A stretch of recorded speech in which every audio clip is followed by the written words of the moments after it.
Shalom semua kepada pemirsa yang berbahagia. Inilah lanjutan dari kesaksian saya.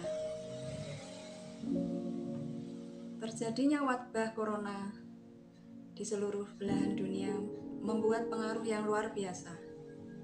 Kejadian di luar nalar manusia. Goncangan terjadi baik di dunia jasmaniah dan rohaniah. Ketakutan, kesakitan, kematian, perpecahan, kehilangan pekerjaan, hoak, perselisihan, pembunuhan, perang saudara, hak asasi manusia menjadi samar-samar, suara terbanyak menjadi kebenaran, suara Tuhan diabaikan. Puji Tuhan, para pendoa, rohaniawan telah mendapatkan pesan Tuhan. Mereka berpuasa untuk menanyakan kehendak Tuhan. Telah disampaikan oleh banyak pakar dan dokter bahwa tidak semua orang bisa menerima cairan itu karena kondisi tertentu. Tetapi mengapa dipaksakan? Puji Tuhan, sudah ada yang khusus mengurusi negeri, juga ada yang mengurusi rohani. Saya yakin pada Tuhan yang hidup. Jawaban doa itu pasti berbeda satu dengan yang lain. Karena setiap kebutuhan manusia tentu berbeda.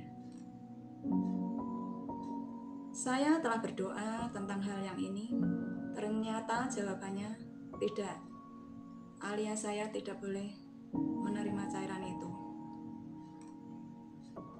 Jadi saya lebih percaya kepada Tuhan yang Maha Esa, bukan kepada penguasa dunia ini. Saya tidak suntik. Tuhanlah yang menciptakan saya.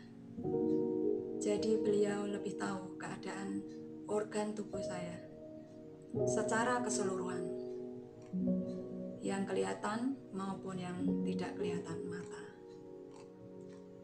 Kalau manusia panas tubuh di atas normal tidak boleh ke gereja, lalu peraturan ganti lagi, yang tidak suntik tidak boleh ke gereja. Waduh, ganti lagi, sekarang yang tidak suntik boleh datang ke gereja, tapi tidak boleh melayani Tuhan yang Maha Esa. Wah, ini peraturan yang sangat mutakhir. Semoga tidak mendahului Tuhan yang Maha Kuasa, pencipta langit dan bumi. Bukan begitu. Tuhannya Bapak Abraham, Ishak, dan Yakub, yang disembah Daniel, Sadrak, Mesak, Abednego. Tuhan yang Esa, Juru Selamat manusia.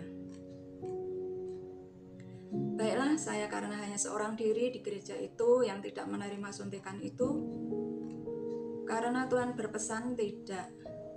Jadi karena aturannya begitu, ya saya pindah saja ke gereja lain. Karena Tuhan berpesan hidup ini adalah kesempatan untuk melayani Tuhan. Jadi pesan ini sangat dalam. Oh ya, kalau tidak salah sewaktu masih usia SD, waktu itu saya bergereja di GKJ. Itu loh yang dikatakan orang tidak ada Roh Kudusnya. Tapi justru saat ini peraturan tidak seketat yang mengklaim gereja karismatik. Di GKJ para hamba Tuhan dulu, zaman saya masih kecil, entah kalau sekarang ya, saya tidak tahu. Sudah puluhan tahun yang lalu. Beliau mengatakan, saudara-saudara sekalian, jemaat yang dikasihi Tuhan, Bapak Ibu semuanya yang duduk di kursi sebagai jemaat, itu pun Anda sudah melayani Tuhan. Jadi pesan beliau itu sangat melekat di hati saya sampai saat ini.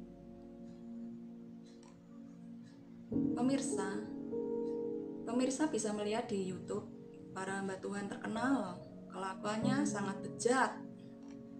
Baru puluhan tahun kemudian terungkap. Hari Sabtu melakukan persinahan dengan jemaat, kemudian minggunya khotbah. Menjijikkan, bukan?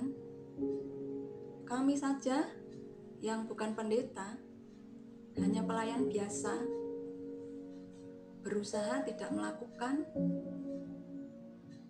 hubungan biologis dengan suami di hari Sabtu jika ada pelayanan di hari Minggu. Berarti hamba Tuhan itu sangat sembrono. Ada lagi pendeta dengan kemewahan, khotbah di luar negeri, di dalam mobil mewah, jam tangan mewah, sekali-kali digerak-gerak tangannya. Maksudnya apa? Supaya pemirsa tahu kalau jamnya itu super mewah gitu. Tetapi ternyata menggauli anak kecil hingga puluhan tahun baru terungkap.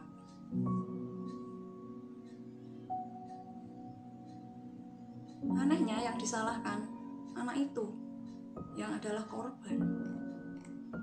Kurang ajarnya juga. Ada yang bilang anak itu keenakan.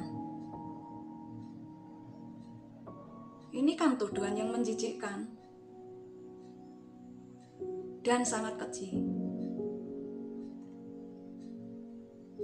Inilah maksud saya.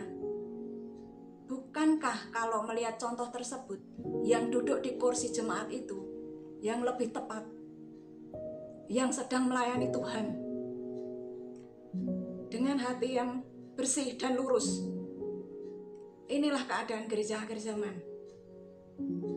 Bahkan di penghujung akhir zaman. Memprihatinkan.